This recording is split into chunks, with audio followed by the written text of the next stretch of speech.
आपलं हे दे ना QR कोड. काय काय साठी? हा ते आणि त्यांच्या भावानी असं ठरवलंय निर्भय महाराष्ट्र पार्टीला डोनेशन द्यायचं. तर ते मला विचारतायत QR कोड कुठे आहे. तर आपल्याला त्यांना QR कोड देणं. तुमचं नाव सांगा सर. चैतन्य गवारे. चैतन्य गवारे असं त्यांचं नाव आहे आणि त्यांच्या भावाचं नाव अभिजित गवारे. अभिजित गवारे. हे माझ्या ओळखीचे नाहीत, यांची आजच ओळख झाली आणि त्यांच्या घरामध्ये चर्चा चालू आहे डोनेशन द्यायचंय म्हणून आता आम्ही त्यांच्यासाठी ती QR कोडची अवेलेबिलिटी करून देतो.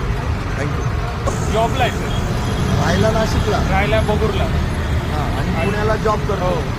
मग आता काय गाडीने चालला होता आणि थांबला काय? होती तुमचा कार्यकर्ता इथं हे साथीदार इथं होता ना, त्याला विचारलं सर कुठं आहे. हां, ते म्हणे समोर होती. म्हटलं आलो थांबा गाडीचं.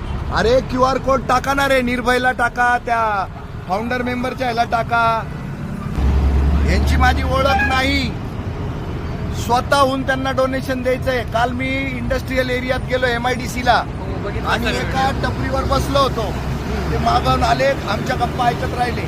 एक इंडस्ट्रियलिस्ट, मला त्यांचं नाव नाही येत आता सुद्धा, आणि त्यांनी आपल्या अकाउंटंटला सांगितलं जाय रे म्हणे पटकन चेकबुक घेऊन ये. आणि 11,000 रुपये मला तिथले तिथं त्यांनी दिले सर. आणि मी राजकीय पक्ष चालवतोय बरं का, आध्यात्मिक चळवळ नाही. लोक आध्यात्मिक चळवळीला पैसे देतात, राजकारण्याला पैसे देत नाही. पण मी पहिला राजकारणी ज्याला एवढे धोधो पैसे भेटले. 20 लाख रुपये मिळाले मला आतापर्यंत 19 महिन्यामध्ये. 20 लाख.